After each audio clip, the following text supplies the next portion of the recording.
কুমিল্লা রাজশাহীর লড়াই শুরু বিপিএল। বর্তমান চ্যাম্পিয়ন কুমিল্লা ভিক্টোরিয়ান্স ও নতুন ফ্র্যাঞ্চাইজি রাজশাহীর কিংসের লড়াই দিয়ে শুরু হচ্ছে এবারের বিপিএল। প্রথম দিনের দ্বিতীয় ম্যাচে মুখোমুখি হবে রংপুর রাইডার্স ও আরেক নতুন ফ্র্যাঞ্চাইজি খুলনা টাইটান। টুর্নামেন্টের ফাইনাল 9 ডিসেম্বর। আগেই জানানো হয়েছিল আগামী 4 নভেম্বর থেকে শুরু হবে বিপিএলের চতুর্থ আসর। রোববার সকালে প্রকাশ করা হয় চূড়ান্ত সূচি।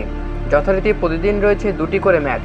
শুক্রবার ছাড়া প্রতিদিন প্রথম ম্যাচটি শুরু হবে দুপুর 2টায়, দ্বিতীয়টি সন্ধ্যা 7টায়।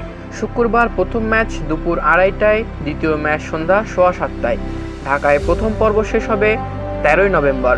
17 নভেম্বর থেকে চট্টগ্রাম পর্ব চলবে 22শে নভেম্বর পর্যন্ত। ঢাকায় শেষ পর্ব শুরু 25শে নভেম্বর। 6 ডিসেম্বর হবে এলিমিনেটর ও প্রথম কোয়ালিফায়ার। 7 ডিসেম্বর দ্বিতীয় কোয়ালিফায়ার। 9 ডিসেম্বর ফাইনালের জন্য থাকবে রিজার্ভ ডে। টুর্নামেন্টে মোট ম্যাচ 46টি। ঢাকায় মিরপুর শেরেবাংলা স্টেডিয়ামে হবে খেলা। চট্টগ্রামের ভেন্যু জানানো হবে পরে। জহুর আহমেদ চৌধুরী স্টেডিয়াম প্রস্তুতি থাকছে, তবে শহরের প্রাণকেন্দ্রে M A Aziz stadium match আয়োজনের ভাবনাও আছে।